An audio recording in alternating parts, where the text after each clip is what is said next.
제가 방금 윤석열 대 추미애 과연 누가 이길까라는 영상을 올렸더니 댓글 중에 그런 게 있습니다. 추미애가 애국심을 발휘해 가지고 윤석열과 한 팀을 이루어주지 않을까, 그런 댓글을 보면서 기가 찼습니다. 꿈 깨십시오. 그런 일 없을 겁니다. 제가 장담합니다. 그리고 이거 하나 기억하셔야 됩니다. 차기 법무부 장관에 지명된 추미애 민주당 의원이 과거 총선 과정에서 유권자들에게 허위 사실을 유포한 혐의로 유죄를 선고받고 벌금형이 확정되었던 전력이 있습니다. 아십니까? 추미애 의원이 이 판결로 의원직을 잃지는 않았지만 80만 원 나거든요. 법무부 장관 후보자로서 과연 이런 사람이, 이런 전과가 있는 사람이, 더군다나 그것도 허위사실 유포로 전과가 있는 사람이 법무부 장관 후보자로서 적절한 겁니까?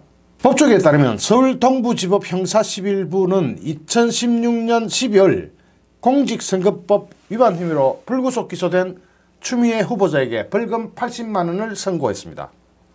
이 사건의 쟁점은 당시 추미애 후보자가 그해 4월 치러진 20대 총선 과정에서 법원 행정처로부터 지역군의 서울 동부지법과 서울 동부지검 등 법조단지 이전을 하지 않겠다는 약속을 받아냈다는 취지로 허위사실입니다.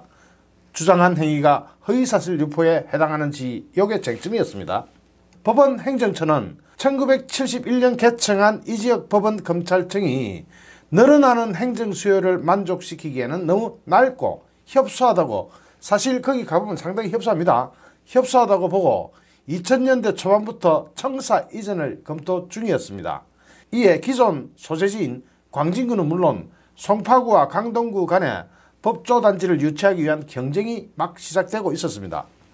추미애 후보자는 2003년 12월 지역구 의원 자격으로 손지열 당시 행정처장, 대법관입니다.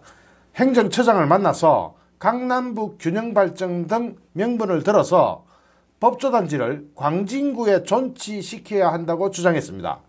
이에 손 전 처장은 이 문제와 관련해서 행정처에서 현재까지 어떠한 결정도 내린 바 없다라고 답변했습니다. 그러면서 혼자 결정할 사항도 아니지만 광진구민들의 입장과 지역성을 충분히 감안해 종합적으로 판단하겠다고 원론적으로 답변한 게 전부였습니다. 이듬해 5월 법원청사건축위원회는 접근성, 부지 규모 등을 고려해서 송파구 문정동을 이전 부지로 결정했습니다. 그런데 추미애 후보자는 그로부터 12년이 지난 2016년 3월 20대 총선 출마 기자간담회에서 법조단지 이전이 논의될 당시 손 처장을 만나 법조단지 존치를 요청했고 행정처가 존치하기로 결정을 했다면서 마치 확실한 약속을 받아냈다는 듯 허위사실을 유포했습니다. 이런 내용을 담은 선거공보물 82,959부를 유권자에게 배포하기도 했습니다.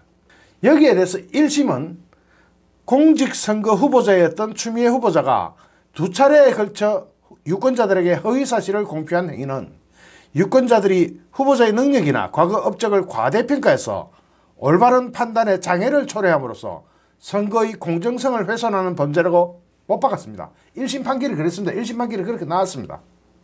다만 법조단지 존치 관련 약속 또는 결정을 받았는지 여부가 당시 총선 후보자들 간의 주요 쟁점으로 등장하지 않은 점, 허위사실 공표 행위가 유권자들의 결정에 큰 영향을 줬다고 평가하기 어려운 점 등을 고려했다면서 양형 이유를 설명했습니다.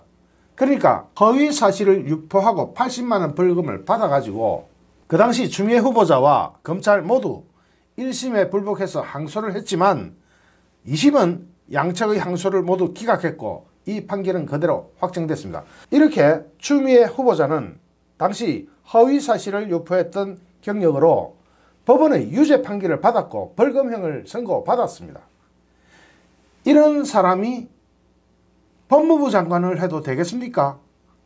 말하자면 선거법 위반, 허위사실 유포를 했던 전과를 가진 사람이, 거짓말을 했던 전과를 가진 사람이 법무부 장관의 후보자가 된다. 이건 대한민국의 국격을 땅바닥으로 떨어뜨리는 행위 아닙니까? 저는 과연 이게 옳은 일인지 의문이 들면서 문재인 정부가 자꾸만 삽질을 하는 것 같아서 걱정입니다. 좋아요, 구독하기, 공유하기는 저에게 큰 힘이 됩니다. 감사합니다.